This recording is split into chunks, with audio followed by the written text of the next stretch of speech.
Você já ouviu falar de Joana d'Arc? Provavelmente sim, mas a grande maioria ainda sabe muito pouco sobre quem ela realmente foi e o que fez durante a sua vida. Esta jovem francesa é muito conhecida pelo seu envolvimento na fase final da Guerra dos 100 Anos, e sua breve trajetória foi intensamente marcada por sua liderança no exército francês, vitórias no exército, acusações de bruxaria, ser queimada em praça pública e ser canonizada pela Igreja Católica. Então já pega a pipoca e sente-se no sofá, que nós vamos falar da vida de uma das jovens mais importantes da França antiga que inspirou filme e peças teatrais. Antes, não se esqueça de se inscrever no canal e ativar o sininho de notificações para continuar recebendo o nosso conteúdo. Vamos começar! Os primeiros anos da vida de Joana d'Arc. Joana d'Arc nasceu por volta de 1412, na pequena aldeia de Domremy, França. A sua data de nascimento não é exata, mas baseia-se apenas no interrogatório ocorrido em 1431, no qual a jovem heroína informou que tinha 19 anos de idade. Joana d'Arc era filha de Isabelle Romay e era a mais nova de 4 irmãos. Ela cresceu ajudando o pai e os irmãos no campo e sua mãe nas tarefas domésticas. A família era muito religiosa, e Joana era também muito devota, indo frequentemente à igreja. Ao longo dos anos, por volta dos 12 anos de idade, a jovem começou a pensar que tinha algum tipo de missão especial. E com aproximadamente 13 anos, conforme apontou o seu julgamento, ela teria passado a ouvir vozes que considerava serem divinas. Essas vozes, supostamente, disseram a ela que a sua missão era salvar a França. Mas do que exatamente Joana teria que salvar a França? Você pode estar se perguntando. A sua missão era salvar as suas terras da Guerra dos 100 Anos. Isto porque Joana d'Arc cresceu durante o grande conflito entre a França e a Inglaterra. Uma guerra persistente e cansativa.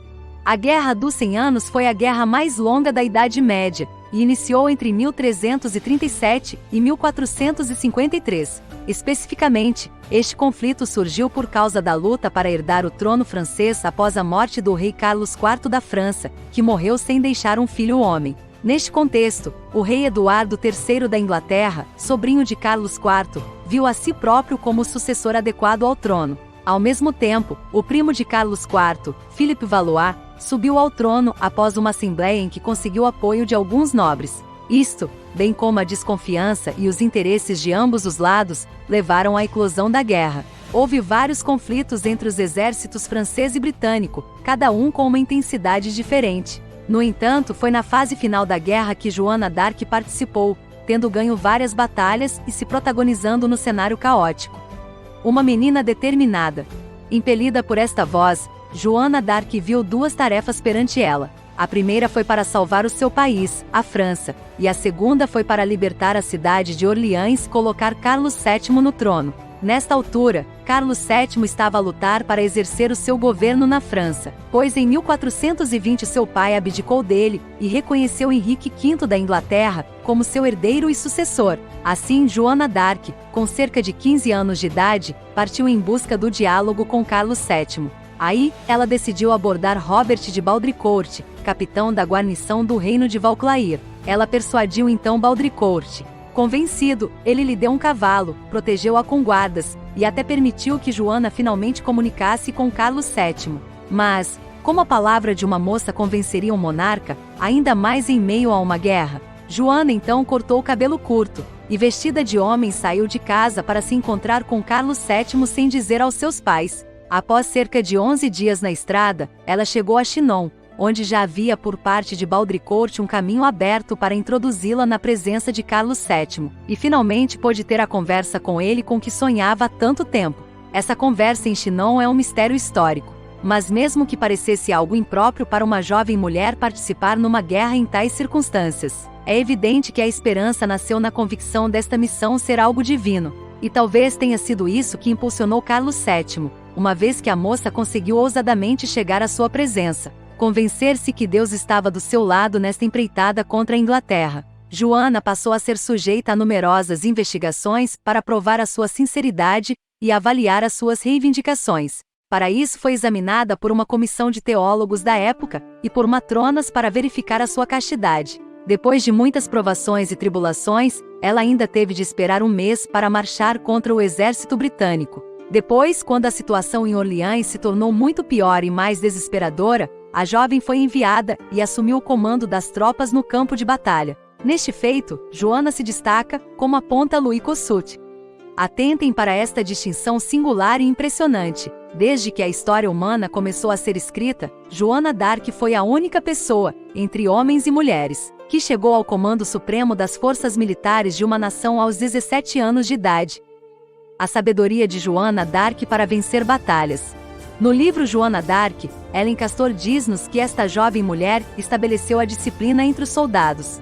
Juntaram-se à sua missão e causa, confessaram-lhe os seus pecados, e desistiram de velhos hábitos como a prostituição. Tudo como ela exigia. Joana d'Arc planejava as táticas e estratégias, analisava suprimentos e fazia cálculos de risco. Como os historiadores têm notado, a sua liderança foi transformadora. Leon Denis afirma que em 2 meses, Joana d'Arc reparou todos os desastres, restaurou o exército, deu-lhe moral e o treinou, mudando a sua forma e restaurando toda a sua coragem. Assim, em 1429, a jovem Joana conseguiria derrotar o exército inglês na Batalha de Orleans. Mesmo depois desta vitória, a sua missão continuou. Joana d'Arc percebeu que enquanto partes da França estivessem ocupadas por tropas inglesas, seria difícil para o novo rei, Carlos VII, estabelecer um controle de fato. No entanto, apesar da determinação dela, após sua vitória em Orleans, ela foi capturada por traidores do seu próprio povo, simpatizantes à monarquia inglesa, e em seguida seria condenada à morte. A fogueira dos conformados, e o fim de uma jovem líder. Em 1430, Joana d'Arc foi atacada enquanto defendia a cidade de Compiègne. Alguns historiadores salientam que ela foi atirada do seu cavalo, ferida e deixada para trás dos portões do castelo. Foi capturada pelos borgonhenses, franceses que eram aliados dos ingleses. No processo, Joana foi presa. Sobreviveu a muitas detenções, foi julgada e acusada de cerca de 70 crimes. Entre eles havia uma denúncia de bruxaria e heresia, pelo fato de ter dito ser sua missão uma ordem divina. A denúncia salientava que ela estava vestida como um homem, desconsiderando que ela apenas assim fazia, para ganhar a confiança do exército. Os habitantes da cidade que a capturaram queriam se livrar dela, e o rei da França não se preocupou em libertá-la. Leon Denis sugere que a jovem poderia ter sido salva, mas havia pouco que se pudesse fazer naquela altura. O resgate de Joana, quando em poder do conde de Luxemburgo, era possível, e nada fizeram. Havia também a possibilidade de a resgatarem por um golpe de força. Os franceses ocupavam Louviers, a pequena distância de Rouen. Poderiam também ter recorrido aos protestos da família de Joana, reclamar a apelação para o Papa ou para o Concílio, ameaçar os ingleses de represálias em Talbot ou tentar a troca de prisioneiros de guerra, para a salvação da vida da donzela. Mas nada se tentou.